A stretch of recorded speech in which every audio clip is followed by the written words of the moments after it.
I was able to pass on my experience of addiction because you tell them how it felt for you. And when you see people who've got well, that's an achievement.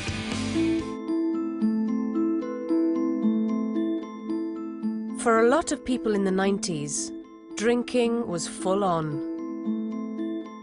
Binging by both sexes became the fashion amongst the young. But the reasons that led some to extreme drinking were often personal. It increased the chance of alcohol dependency, especially for those vulnerable to psychological issues.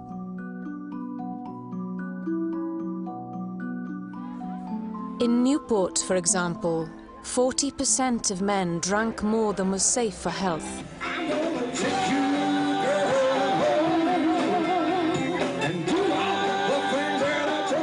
Mike McNamara was lead singer with Big Mac's Holy Soul Band, based in the city. I loved all that type of music, so it was great to be able to sort of emulate all those heroes of mine, you know, Sam Cooke and Wilson Pickett and all that sort of early gutsy soul. And because there's so much excitement, everybody just gets into the spirit of it and wants to dance.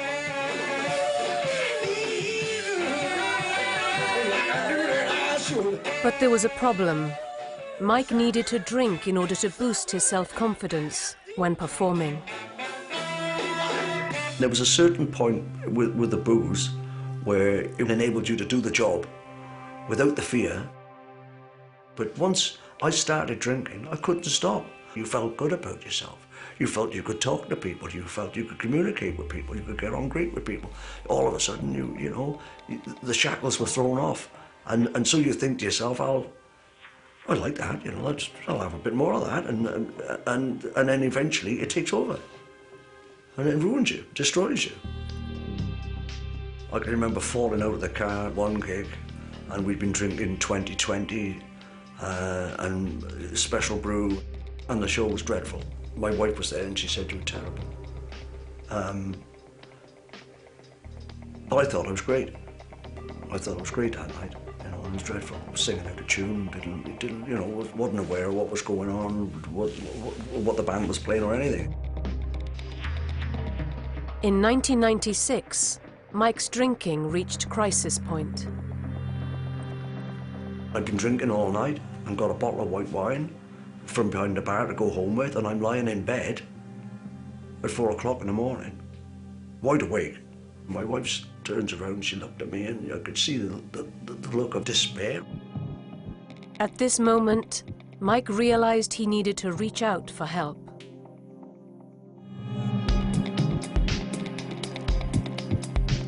In the 90s, alcoholism was a deep social and psychological wound that scarred families and communities.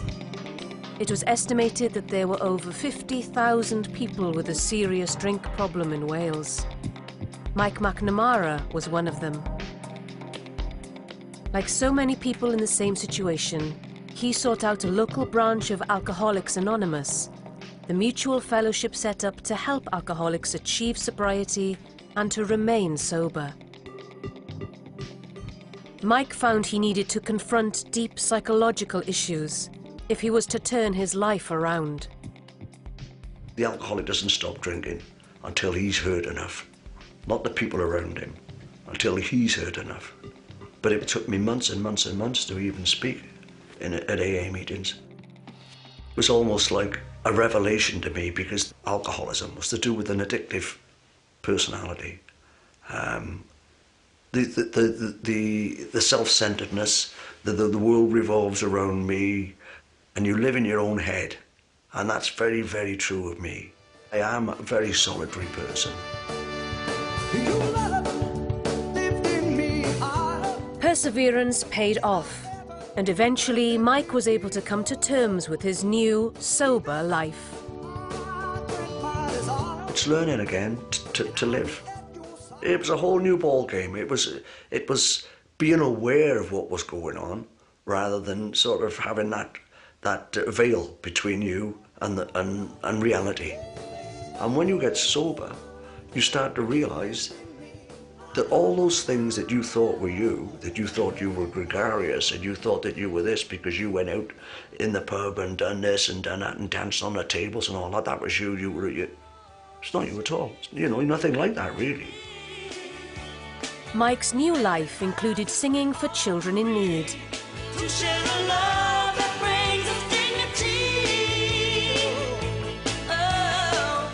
Mike wanted to give something back for the help he received with his fight against alcoholism. So he joined the Kaleidoscope Project as a counsellor. Here, he brought his experience to its work with people recovering from substance abuse in Wales. I was able to pass on my experience of addiction, and you can see that recognition in their eyes when you're speaking to them, because you tell them how it felt for you, and you can see that they thought, the same as I thought, that it was unique to them. That self-centeredness, that whole sort of amalgamation of personality defects that are common to us, they can relate to it.